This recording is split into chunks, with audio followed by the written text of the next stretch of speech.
ఒక చర్చ జరుగుతూ ఉంది. ఇక రజతోత్సవ సభ గురించి హరీష్ రావు చేసిన కామెంట్ మనం ఇక్కడ చూడవచ్చు. రేవంత్ కాస్కో అని చెప్పేసి రజతోత్సవ సభతో సత్తా చాటుతాం, భారీ సంఖ్యలో జనం హాజరు కాబోతా ఉన్నారని చెప్పేసి కాంగ్రెస్ పార్టీలో టెన్షన్ మొదలైందని చెప్పేసి హరీష్ రావు అన్నారు. ఒకసారి డీటెయిల్స్ చూస్తే బీఆర్ఎస్ రజతోత్సవ సభకు సర్వం సిద్ధమైంది. నేడు జరిగే సభకు వరంగల్ జిల్లా ఎన్కతుర్తి సభా ప్రాంగణం సర్వంగా సుందరంగా వెలిగిపోతుంది. ఇంచుమించుగా 10 లక్షల మంది సభకు వస్తారన్న అంచనాలతో ఏర్పాట్లు చేసిరట. లక్షలాదిగా వచ్చే ప్రజలకు ఎలాంటి అసౌకర్యం కలగకుండా వైద్య సేవలు, అంబులెన్సులు, టాయిలెట్స్ ఏమంటారు మొబైల్ టాయిలెట్స్, వాటర్ ప్యాకెట్స్, సల్ల ప్యాకెట్లు అన్నీ కూడా ఏర్పాటు చేసినాడు. భారీ బహిరంగ సభలు పెట్టడంలో మొదటి నుంచి సక్సెస్ఫుల్గా భారీ బహిరంగ సభలు పెట్టే బీఆర్ఎస్ ఎలక్షన్ల తర్వాత అంటే 10 ఏళ్ళు అధికారంలో ఉండి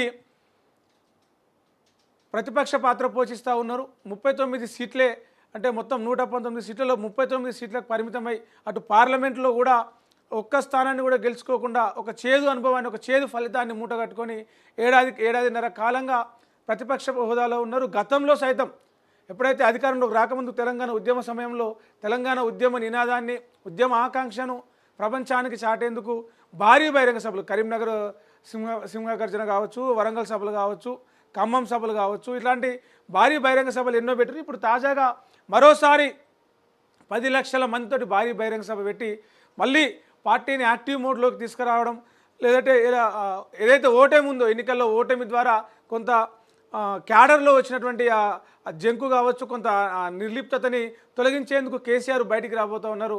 ఈరోజు మాట్లాడబోతూ ఉన్నారు. ఆయన ఒక్కడే సభలో మాట్లాడతారని చెప్పేసి అంటూ ఉన్నారు. మరి ఏం మాట్లాడతారు, ఏం చెప్తారు అనేది కూడా ఒక ఇంట్రెస్టింగ్గా అంతా ఎదురు చూస్తూ ఉన్నారు. ఈ సభతోని మళ్ళీ బీఆర్ఎస్ పార్టీ యాక్టివేట్ కాబోతూ ఉన్నది. ప్రభుత్వం మీద ఇప్పటికే కొట్లాడుతూ ఉన్నాం. రేపటి నుంచి మా ఫైట్ ఇంకా పెరుగుతుంది. సభను చూసిన తర్వాత సభ అంటేనే కాంగ్రెస్కు టెన్షన్ వస్తూ ఉంది. సభ సక్సెస్ అయిన తర్వాత రేపు సాయంత్రం సభ చూసిన తర్వాత కాంగ్రెస్కు ముచ్చెమటలు పట్టడం ఖాయం అని చెప్పేసి హరీష్ రావు నిన్న మాట్లాడుతూ అన్నారు. మరి చూడాలి సాయంత్రం సభ ఎట్లా ఉంటుంది, కేసీఆర్ ఏం మాట్లాడతారని చెప్పేసి సాయంత్రం ఎదురు చూస్తే తెలుస్తుంది. రైట్. ఇక 400 గుడిసెలు హైదరాబాద్